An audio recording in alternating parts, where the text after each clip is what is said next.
गिबियाव बिएन बड' निउस चेनेलाव बयखौ बरायबाय। चेनेलाव गोदानब्ला अन्नानै चेनेलखौ साबस्क्राइब खालाम आरो खौरांखौ मोजां मोनोब्ला लाइक खालामना हो। दानिया खौरांखौ जोबजासिम फारियै खोनासंलांदो। चिरां जिल्ला रुनिखाथायाव गोख्रों सिग्रोमनानै आयेन बेरेखा दंफां हमदों। थांनाय 1 मे खालि चिरां जिल्ला रुनिखाथा फरेस्ट रेन्जनि रेन्जार जसमनिक मोसाहारि आरो बिथांनि हानजाजों लोगोसे आयेन बेरेखायै दंफां खावनानै लाबोनाय दंफां सिखावफोरखौ गोख्रों सिग्रोमनायनि गेजेरजों गंथाम लडेड ट्रेक्टरबो हमनो हादों।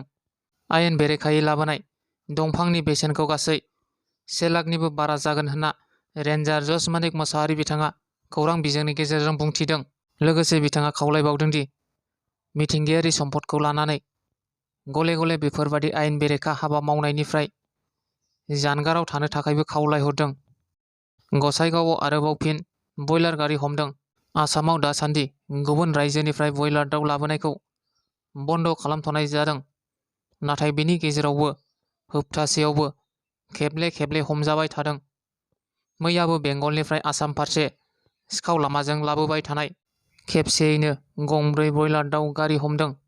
हमजानाय गारि नम्बर AS15SC 6728, AS26C 3890, WB63B 5824 आरो AS15SC 4946 बे गंब्रै बयलार दाउ गारिखौ गसाइगावनि श्रीरामपुराव हमनाय जादों।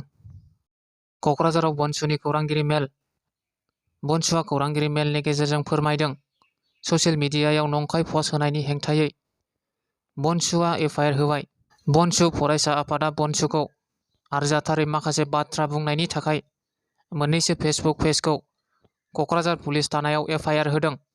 बर' माहारियारि फरायसा आफाद बनसुनि हेंथायै समाजारि बिजोङाव बायदि नंखाय बाथ्रा एबा आरजाथारि बाथ्रा बुंनायनि सायाव बनसुआ बिटिआर फार्स्टजों लोगोसे माखासे फेसबुक पेजखौ एफआइआर होदों। मैयानि मोनसे खौरांगिरि मेलनि गेजेरजों बनसुनि दैदेनगिरिया बुंथिनाय बादिब्ला, थांनाय 1 मेआव बनसुआ माखासे पेजनि सायाव आयेन बादि थांनो एफआइआर होबाय होनना मिथिहोदों। लोगोसे बनसुआ बुंबावदों दि बनसुखौ लाना बेफोरबादि नंखायै आरजाथारै नंखायै सोंखारिनायनिफ्राय जानगाराव थानो थाखाय गोख्रों रावजों खावलायदों।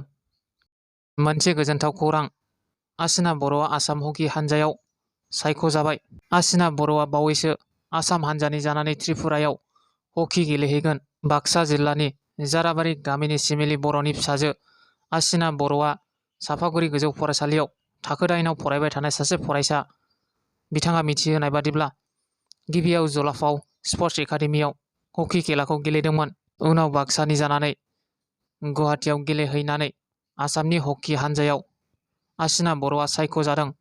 मिथिनो मोननाय बादिब्ला, आसिना बर'आ बावैसो साननि गेजेराव आसाम हानजानि जानानै त्रिपुरायाव हकि गेलेहैगोन। आसिना बर'नि बिमा सिमिलि बर'आ आसाम हानजायाव सायख'जानायखौ जोबोद गोजोननाय मोननाय फोरमायदों। दिनैनि खौराङा बेखिनियानो। गोजोन्थों।